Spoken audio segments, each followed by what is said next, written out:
Hi friends, எல்லோரும் எப்படி இருக்கீங்க? இன்றைக்கி ரெட் பீன்ஸ் கறி எப்படி செய்யலான்ட்டு பார்க்கலாம். அதுக்கு ரெட் பீன்ஸ் எடுத்து ஓவர் நைட்டு ஊற வச்சுருக்கேன்.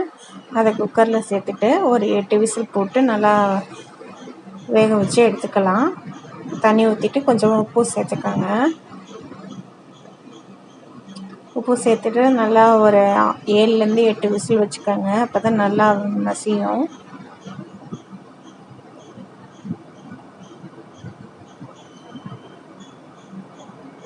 ப்ரெஷர் போட்டாச்சு. விசில் வர வரைக்கும் வெயிட் பண்ணுங்கள். இப்போ இது விசில் வெந்தட்டும். இப்போ நம்ம இதுக்கு தேவையான மசாலாலாம் செஞ்சுக்கலாம்.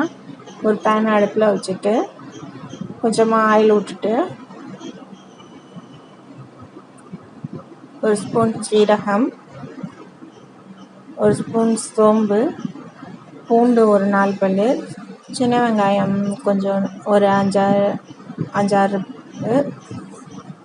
தக்காளி, இது எல்லாத்தையும் சேர்த்து நல்லா வதக்கி விட்டுக்கோங்க. நல்லா பேஸ்ட் ஆகிற வரைக்கும் நல்லா வதக்கி விடுங்க. இது நல்லா வதங்கணும்.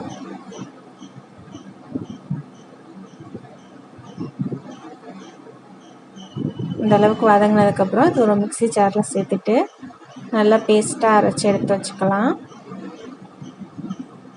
இந்த அளவுக்கு நல்லா பேஸ்ட்டாக அரைச்சி எடுத்து வச்சுக்கோங்க.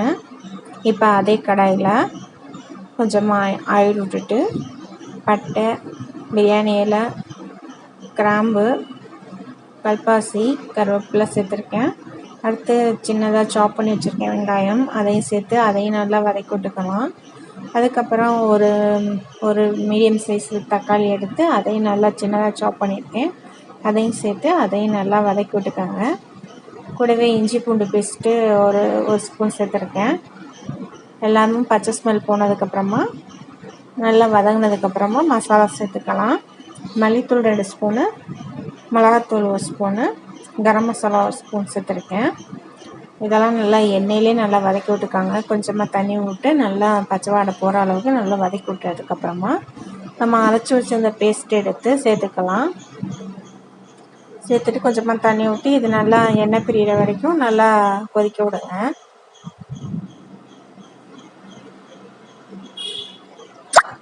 இப்போ பாருங்கள், நல்லா கொதிச்சிருச்சு. இப்போ பீன்ஸ் நல்லா வெந்துருச்சு பாருங்கள். இது நல்லா எண்ணெய் பிரிஞ்சு வந்ததுக்கப்புறமா நம்ம வேக வச்சு எடுத்து வச்சிருந்த ரெட் பீன்ஸ் எடுத்து சேர்த்துக்கலாம். சேர்த்துட்டு அதையும் நல்லா ஒரு 10 நிமிஷம் போல் கொதிக்க விடுங்க. உங்களுக்கு இன்னும் கொஞ்சம் லிக்யூடாக வேணும்னாலும் தண்ணி சேர்த்துக்கலாம். எனக்கு இந்த அளவுக்கு போதும். அதனால் நான் கொஞ்சம் கிரேவியாக தான் செய்ய போகிறேன் நல்லா. அதனால் இந்த அளவுக்கு நல்லா சேர்த்துட்டு ஒரு 10 நிமிஷம் போல் கொதிக்க வச்சு ஆஃப் பண்ணிடலாம். அவ்வளோதான், நம்ம ரெட் பீன்ஸ் கறி ரெடி ஆயிடுச்சு.